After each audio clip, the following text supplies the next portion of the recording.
Wanita yang menjadi ratu perang selama 5 tahun di luar negeri baru saja kembali. Dia terkejut melihat adiknya diganggu oleh sekelompok preman. Tanpa ragu, dia langsung menghajar beberapa preman itu. Preman yang terkena pukulan masih terus berteriak. Katanya, bos mereka adalah bawahan Kuei, sang kaisar bawah tanah. Namun wanita itu langsung menjatuhkan preman itu ke tanah begitu mendengarnya. Kemudian dia mengejek preman itu yang mungkin tidak paham situasi. Saat itu, bos preman itu marah dan mendekati dengan membawa orang. Bos itu melihat dua wanita di depannya cukup menarik. Dia kemudian menyarankan agar wanita-wanita itu melayani Kuei. Namun wanita itu malah langsung menangkap tangan bos itu. Dia menanyakan apakah bos itu tahu apakah Kuei berani atau tidak. Melihat wanita itu begitu berani, bos itu langsung memanggil Kuei, sang kaisar bawah tanah. Ketika Kuei datang, preman-preman itu semakin berani. Saat wanita itu baru saja mengangkat kepalanya, Kuei langsung terkejut dan berlutut sambil memanggil ibunya. Semua orang yang melihat juga sangat terkejut. Namun wanita itu berkata bahwa dia tidak pantas menjadi anaknya sendiri. Kuei juga menyadari bahwa dia salah bicara. Dia segera menamparkan dirinya sendiri dan berkata bagaimana dia pantas menjadi anak dari Tuan Qiansa. Para preman di samping sangat terkejut saat mengetahui wanita itu adalah Lady Qiansa.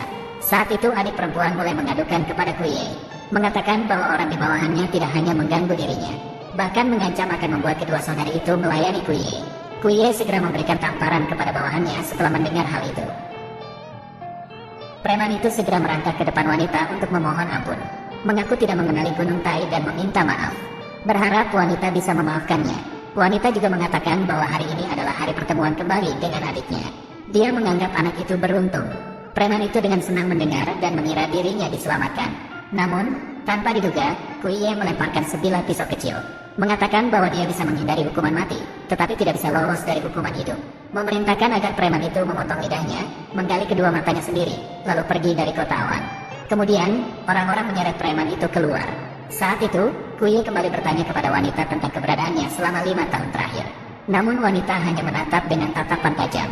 Hal ini membuat Kuei terkejut dan segera menyatakan bahwa dia tidak bermaksud untuk menyelidiki tentangnya. Mengatakan bahwa dia hanya merindukan Lady Qiansa yang menghilang selama 5 tahun. Wanita menjawab dengan dingin bahwa dia pergi ke perbatasan.